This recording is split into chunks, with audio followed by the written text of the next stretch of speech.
بیگم صاحبہ ایک گھریلو خاتون تھیں اور بعض روایات کے مطابق وہ برقع بھی اڑا کرتی تھیں، لیکن نیب پر پابندی اور حیدرآباد سازش کیس میں ان کے شوہر کی گرفتاری کے بعد وہ ایک طاقتور شخصیت کے طور پر ابھریں، پختون معاشرے میں جس کا تصور بھی نہیں کیا جا سکتا۔ یہ واقعہ کیسے رونما ہوا؟ اس کے پس پشت ان کے سسر اور ولی خان کے والد خان عبدالغفار خان کے مزاج کو بھی بڑا دخل تھا۔ ایک بار انہوں نے خود بتایا کہ ولی خان کی گرفتاری کے بعد پریشانی کے عالم میں اپنے سسر کے پاس پہنچی اور درخواست کی کہ ان کی رہائی کی کوئی سبیل کی جائے۔ خان عبدالغفار خان نے انہیں نہایت حوصلہ شکن جواب دیا۔ انہوں نے کہا، ولی خان میرا بیٹا ہے، وہ تو قید کے لیے ہی پیدا ہوا ہے، تم اگر اپنے شوہر کو بچانا چاہتی ہو تو بچا لو۔ کہا جاتا ہے کہ یہ واقعہ غفار خان کے خانوادے کی سیاست کا ایک اہم سنگ میل ثابت ہوا اور ولی خان کی اسیری میں ان کی سیاست کو زندہ رکھنے والی نسیم ولی خان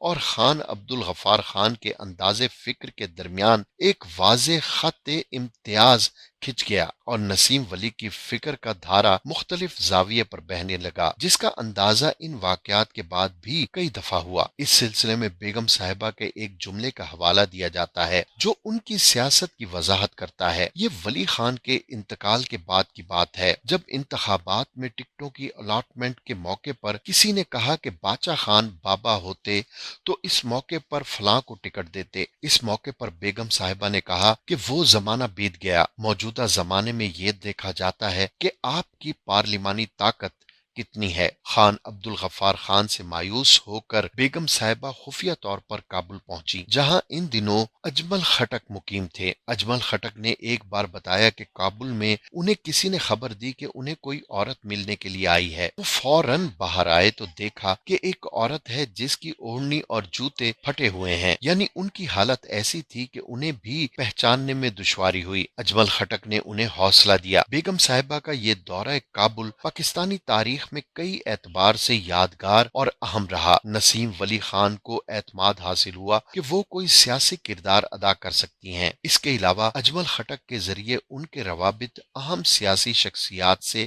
استوار ہوئے اور بیگم صاحبہ نے سن 1977 کی انتخابی مہم میں پاکستان قومی اتحاد کے جلسوں سے خطاب کر کے سیاسی گہما گہمی پیدا کر دی۔ کہا جاتا ہے کہ شروع میں بیگم صاحبہ جب اتحاد کے پلیٹ فارم پر آئیں تو بھٹو صاحب نے مذاق اڑایا کہ مولوی ایک عورت کے پیچھے چل پڑے ہیں، لیکن بعد میں جب انہیں بیگم صاحبہ کے سیاسی رابطوں کی خبر ہوئی تو وہ غیر معمولی طور پر سنجیدہ ہو گئے۔ بھٹو کی سنجیدگی کیوں اہم تھی، اس کا اندازہ پاکستان قومی اتحاد کے سیکرٹری جنرل پروفیسر غفور احمد نے اپنی کتاب پھر مارشاء اللہ آ گیا اور پیپلز پارٹی کے رہنما مولانا کوثر نیازی نے اپنی کتاب اور لائن کٹ گئی میں لکھا ہے کہ قومی اتحاد میں مارشاء اللہ کے مسئلے پر جب اختلاف پیدا ہوا تو بیگم نسیم ولی خان نے اصغر خان کا ساتھ دے کر پانسا پلٹ دیا اور اس طرح نیشنل ڈیموکریٹک پارٹی کے سربراہ سردار شیر باز خان مزاری بھی اس گروپ میں چلے گئے۔ جنرل ضیاء الحق کے جہاز کے حادثے کے بعد شروع ہونے والے سیاسی دور میں بیگم نسیم ولی کی اہمیت میں مزید اضافہ ہو گیا